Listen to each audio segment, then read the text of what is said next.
नमस्कार दोस्तों, आप सभी लोग का बहुत बहुत स्वागत है। देखिए, आज जो मैं आपको कंपनी बताने वाला हूँ वो बहुत खतरनाक है सर, बहुत ही खतरनाक है भाई। इस कंपनी पे फॉरेन इन्वेस्टर्स और डोमेस्टिक इन्वेस्टर्स तो भाई पेट भर के पैसा लगा रहे हैं सर। ये कंपनी इतनी छोटी है कि अगर फॉरेन डोमेस्टिक इन्वेस्टर्स को अगर थोड़ा गुस्सा आ गया, थोड़ा सा गुस्सा, मैं आपको बोल रहा हूँ, ज़्यादा गुस्सा नहीं सर, थोड़ा सा गुस्सा अगर आ गया, मतलब सूरज निकलने से पहले ही सर कंपनी उनके घर में होगी। समझ रहे हो ना मैं आपको क्या बोल रहा हूँ? सूरज निकलने से पहले वो कंपनी उनके घर के अंदर होगी सर, अगर थोड़ा गुस्सा आ गया तो सर, मात्र थोड़ा सा गुस्सा। इतनी छोटी कंपनी है सर, इसको 50 पैसे का कंपनी बोलोगे ना तो भी मतलब लगेगा कि ज़्यादा बोल दिया।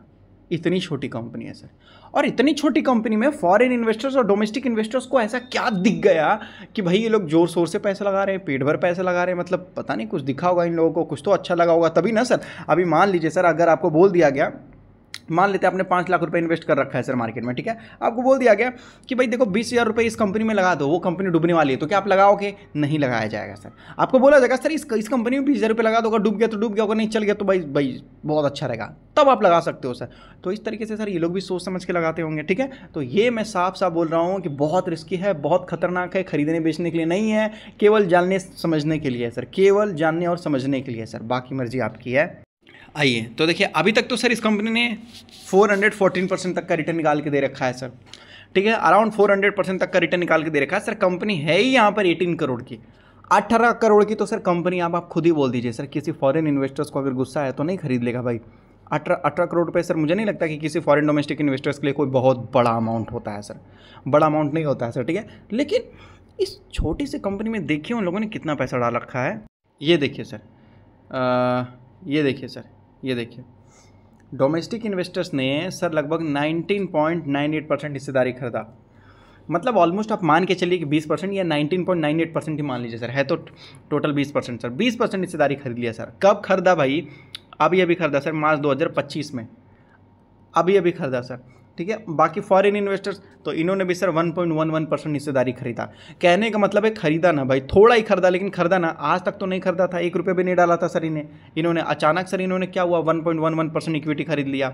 हाँ, और सर सबकी बात छोड़ो यार, गोली मारो सबको, फॉरेन डोमेस्टिक इन्वेस्टर्स को, प्रमोटर्स को क्या हो गया, 31% से सर 32% से सर यहाँ 37% से सर यहाँ देख सकते हो कि लगभग जो है 39% हो गया। तो प्रमोटर्स ने खुद ही तो 4 बार अपनी हिस्सेदारी बढ़ा ली सर, 4 टाइम तो प्रमोटर्स ने हिस्सेदारी बढ़ा ली, बाकी फॉरेन डोमेस्टिक इन्वेस्टर्स ने पूरा कर दिया भाई यहाँ पर। और जो पब्लिक में बचे हुए हैं सर, तो पब्लिक में भी आम आदमी नहीं है, यहाँ देख सकते हो सर, पब्लिक में भी कंपनी को मोटा मोटा खरीदने वाले हैं सर, 20%, 6%, फिर देखिए ना सर नीचे 8%। ये बड़े बड़े लोगों ने सर कंपनी में सर एकदम मोटा मोटा हिस्सेदारी खरीद रखा है सर, यहाँ 4%। मतलब जो भी इस कंपनी में जाता है यार, मतलब स्टेक खरीद के आता है, स्टेक, शेयर्स नहीं, स्टेक। शेयर्स का मतलब होता है सर क्वांटिटी, ठीक है, 1, 2, 10, 20 क्वांटिटी है। स्टेक कहने का मतलब होता है सर परसेंटेज में माल खरीदते हैं कंपनी का, 0.5%, 1%, 2%, इस तरीके से खरीदते हैं भाई। क्या खास है पता नहीं है सर। पहली चीज तो सर कंपनी का बैलेंस शीट देखिए, यहाँ पर बैलेंस शीट एकदम चकाचक साफ सुथरा कंपनी सर, एकदम डेट फ्री कंपनी। जिस कंपनी के पास सर 9 करोड़ का तो सर क्या है, रिजर्व पड़ा हुआ सर। कंपनी के पास 9 करोड़ का रिजर्व है। कितना? 9 करोड़ का सर कंपनी के पास रिजर्व है, और कंपनी खुद ही है सर 18 करोड़ की। भाई 18 करोड़ की कंपनी है, जिस कंपनी के पास सर 9 करोड़ का तो फालतू रिजर्व, फालतू पैसा पड़ा हुआ है। अगर यहां से स्टॉक गिरता भी है तो कितना गिर सकता है सर? मैक्सिमम 50% के आजू बाजू। और सर क्या 50% क्या ये कंपनी अपने प्रीमियम पे मिल जाएगी? ये तो सर केवल रिजर्व है ना। कंपनी के पास सर ऑफिस होगा, असेट होगा, है कि नहीं सर, फिजिकल प्रॉपर्टी वगैरह होंगे सर, मैन पावर होगा, ब्रांड होगा, सबको मिला देंगे तो सर सबको 12-13 करोड़ का तो आराम से हो जाएगा सर। तो कंपनी जहां है वहां पर ही मिल रही है सर अपने हिसाब से। हर क्वार्टर में देखिए ना सर, कंपनी एकदम एक्टिवली काम करती है सर। हर क्वार्टर में कंपनी देख लीजिए सर, सेल्स 1.6 करोड़, 2.4 करोड़, 2.8, 3.2, मतलब हर क्वार्टर में सर कंपनी इंप्रूव करती जा रही है अपने सेल्स को। हर क्वार्टर में, एक क्वार्टर में भी बोला जाता ना कि यार तुमने ऐसा नहीं किया, हर क्वार्टर में एक्टिवली। और सर कंपनी देख लीजिए ऑपरेटिंग प्रॉफिट मार्जिन सर 19% से 22%, बीच में तो सर 28% लेके आ जाती है। इस तरीके से एक्टिव तरीके से कंपनी काम कर रही है सर। 25 लाख से सर आज लगभग 82 लाख रुपीस कमा रही है सर। मतलब ऑलमोस्ट सर 1 करोड़ का सर इस कंपनी का कहने का मतलब है कि टारगेट होता हुआ नजर आ रहा है सर। कहाँ ये कंपनी लगभग जो 1 करोड़ का सेल्स करती थी 2017 में, आज ये कंपनी 7 से 8 करोड़ का सेल्स कर रही है। और कहाँ ये कंपनी 14% तक का मार्जिन था, आज 25% तक का मार्जिन है। कहाँ ये कंपनी 30 करोड़ रुपीस, करोड़ मैंने बोल दिया, 30 लाख रुपये तक नहीं कमा पाती थी, आज इस कंपनी जो है सर 2.3 करोड़ कमा रही है सर ये कंपनी। देख रहे हो, मतलब ऐसा वैसा कंपनी नहीं है सर, एकदम साफ सुथरा चकाचक कंपनी है सर। ये अंगुली बोलते हैं ना, अंगुली उठाना जो बोलते हैं ना सर, कोई उठा ही नहीं सकता सर कि ये कंपनी ऐसा है, ये कंपनी वैसा है, ऐसा है सर, सोच लो। और अगर आपने अभी तक चैनल को सब्सक्राइब नहीं किया या लाइक करके नहीं बोला कि वीडियो अच्छा है, तो सर क्या ही फ़ायदा ऐसे वीडियोस बना के, इससे तो अच्छा है कि मत ही बनाओ। क्यों? ऐसी चीज़ें ढूंढ कर लाओ लोगों के लिए। देखो भाई, गधे में और मेरे में इतना ही फ़र्क है कि वो गधा है और मैं हूँ सर। मतलब देखो, गधा क्या होता है सर, गधा गधा ही हो जाएगा, ठीक है। अब इंसान में क्या फ़र्क है सर, इंसान चीज़ों को रिसर्च करता है सर, उसके बाद आपको बताता है। अब गधे का मतलब क्या होता है सर, स्टॉक मार्केट में बहुत सारे ऐसे भी लोग हैं जो वीडियो बनाएंगे, वीडियो बनाने के सर बड़े बड़े कंपनियों के बारे में आपको जानकारी देंगे। तो सर बड़े बड़े कंपनियों के बारे में जानकारी देना कोई बड़ी चीज़ नहीं होती सर, बड़े बड़े कंपनियों के बारे में सबको पता होता है सर, ऑलमोस्ट, है कि नहीं है सर। कौन नहीं बोलेगा कि रिलायंस अच्छा है, HDFC अच्छा, बजाज अच्छा है, KPIT अच्छा है, तो वो अच्छा वो अच्छा। तो सर कहने का मतलब बड़ी कंपनी ऑलरेडी अच्छी ही होती है सर। दम है छोटी कंपनियों के बारे में बताओ, क्योंकि छोटी कंपनियों के बारे में जानकारी निकालना, पहली बात तो सर छोटी कंपनियों को ढूंढ के निकालना ही बहुत मुश्किल होता है। ऐसे है सर। अब ये कंपनी करती क्या है सर, स्टॉक मार्केट में बहुत सारे जो मतलब सारे जो कंपनी होते हैं ना सर, उनकी एक्टिविटीज़ को सर ये कंपनी सर्विस देती है, उनकी एक्टिविटीज़ को सर ये कंपनी सर्विस देती है। मतलब नहीं समझ में आया तो मैं आपको बताता हूँ सर। देखो, बहुत सारे कंपनी होते हैं सर जिनको राइट इशू से पैसे रेज करना पड़ता है सर, है कि नहीं। राइट इशू के माध्यम से सर पैसा रेज करते हैं वो लोग, जितने भी शेयर होल्डर हैं उनको एक्स्ट्रा शेयर्स देते हैं और वहाँ से पैसा रेज करते हैं। तो सर कौन करता है? अभी मान लीजिए सर, कहने का मतलब है कि मतलब HDFC बैंक को राइट इशू के माध्यम से पैसा रेज करना, एग्जाम्पल मान लेते हैं।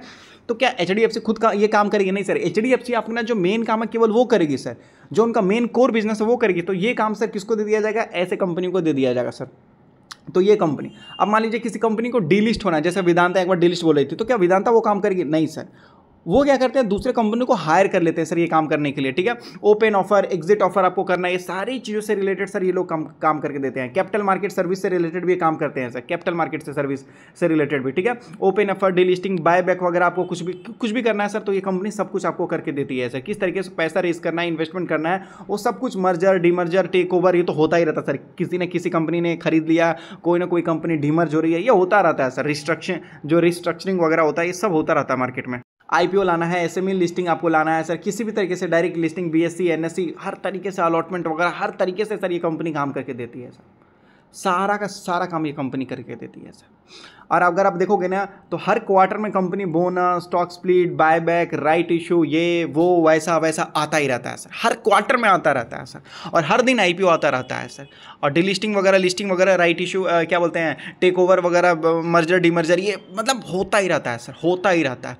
तो इस तरीके से सर ये लोग लगभग वो सारा काम ये करके देती है। अभी मान लेते हैं कि सर देखिए, अब ये कंपनी A कंपनी B को खरीदने जा रहा है सर, तो कंपनी A को थोड़ी ना पता है कि इसका वैल्यूएशन क्या है, एग्जैक्ट वैल्यूएशन नहीं।